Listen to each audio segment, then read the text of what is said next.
Солтүстік Қазақстан облысында су айдындарын жасанды түрде оттегімен байыту жұмыстары қыза түсті.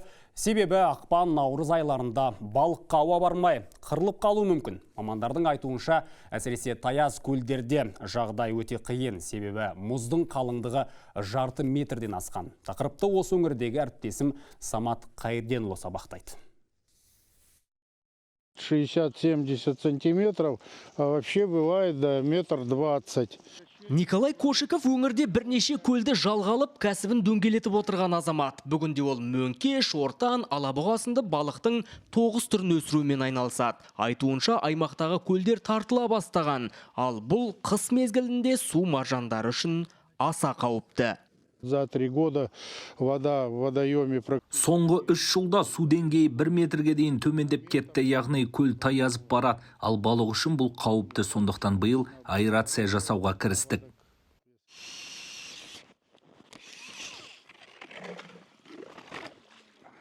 Ақпан наурыз айларында көк мұздың астында оттегі таусыла бастайды. Әрі улы газды сыртқа шығару керек. Сондықтан жер-жерден осылай мұз ойылады. Жауаптылардың айтуынша өңірде заңға бағынбайтындар да бар. Яғни тиісті талапты орындамағандармен келісім шарт бұзылады. В 2024 году было 2 факта замора. Өткен жылы аймақта 2 көлде балық қырылды. Жалға алушылар аэрация жұмысын уақытылы жүргізбеген. Жалпы тиісті шаруаларды атқармағандармен әңгіме қысқа. Алғашында ескерту жасаймыз, оны елемесе сотқа береміз.